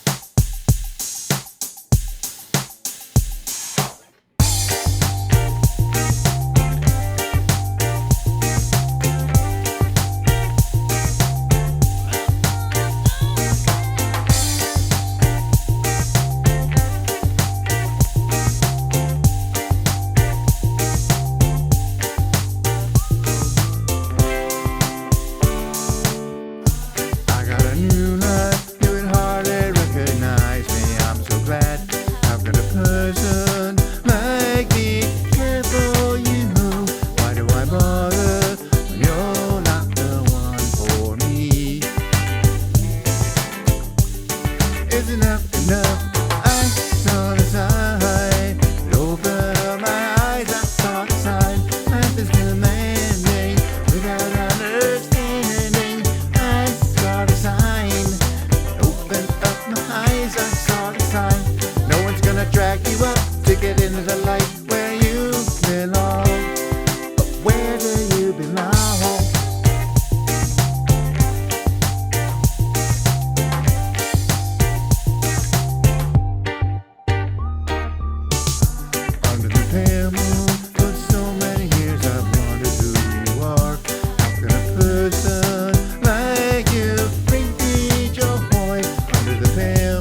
now living without you.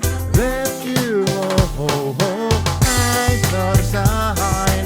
Open up my eyes, I saw the sign. No one's gonna drag you up to get into the light where you belong. I saw the sign.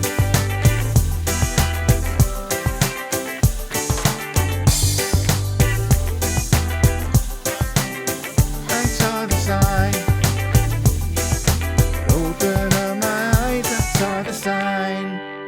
I like that song. All right, one more maybe. What should it be? Oh, gosh, yes, why not? One last REM song.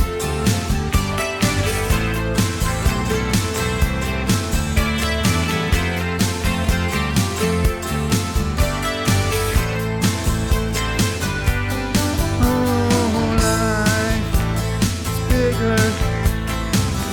bigger than you. You are not me.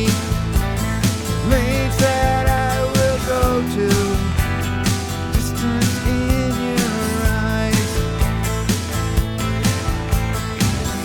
Oh no, I said too much. Set it up. That's me in the corner. That's me in the spotlight, losing my religion. Trying to keep up with you, and I don't know if I can do it. Oh no, I've said too much. Haven't said enough. Thought that I heard you laughing. Thought that I heard you sing. I think I thought I saw you cry. Every whisper of every waking hour, I'm choosing my confessions, trying to keep eye on you, like a hurt, lost and blind. Ooh, ooh. Oh no, I've said too much. Set it up. Consider this. Consider this the hint of the century. Consider this. Said, brought me to my knees, babe. What if all these fantasies come flailing around? Now I've said too much. Thought that I heard you laughing. Thought that I heard you sing. I think I thought I saw you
my God. Thank you for hanging out. I mean, oh my God, that's a stream right there. Oh, stop. Not doing Brown Eyed Girl. Anyway, we'll do it next time. There's a million of these karaoke songs that I don't do every time. I do like, a handful of them. But I got like at least another 15 that I've been liking to do. We got the karaoke version of Behind Blue Eyes. We'll do that next time. All right. But let me get this over here. Turn here. Just so I don't forget next time. Turn my reverb off. I think it bothers people if I just talking with reverb. Singing with reverb is impossible without the reverb, excuse me. But when I talk, it's completely artificial. It sounds like I'm in an empty space hall, which is not a huge problem, but it's, I'm in actually extremely dead room, acoustically speaking. Yeah. Anyway, that was fun. I had a good time. We had Sarah come by, special guest star, XP Kitten, special guest star. Uh-oh. What's going on here? Hold on, this thing's trapped. I gotta untrap it. Important. All right, very much better. There we go. All right. Wow. Well, we had a fun stream today. I did, at least. It was 2 hours and 16 minutes of whatever it was. We had roughly an hour. A little more than an hour of flying to RAM today, and then it looks like roughly an hour, about 15 minutes to restring my guitar was successful. And then play the guitar, which is reasonably successful as well. In fact, I had such a fantastic time. Boy, Leia's still on, huh? That was a long stream for her. I had such a good time. I'm going to do the whole thing again tomorrow. Of course, I say that every day on Saturdays and Sundays. Mondays, I don't say it so much because I don't stream the next day. All right, I had such a good time to do tomorrow. Tomorrow, there will be more flight simulatoring. We're almost done with the Diet Coke. There shall be a piano stream. I'm going to lug my piano in here like I do every single time. It takes a minute or two. It's not very heavy. Play the piano for 45 minutes to an hour. It's going to be another stream. Man, I really am just going to keep doing it over and over again. Just because as I like to say, why do you, people are, why are you doing this? Is it for money? No, I have a regular job, but I do it because it's what I would do every day on a normal day. I'm just structuring it around a live stream so that I can kind of do get my time in flying and doing music on a daily basis and in a more structured way where I can kind of do performances for people, or at least pretend there's people out there to listen. But I have a great time every single time. I'm not going to do any kind of special outro today. I'm just going to run my little out reel. And then again, tomorrow, 11:30 a.m., as always, roughly-ish, Pacific time. If you're not in Pacific time, you're going to have to make a correction for that.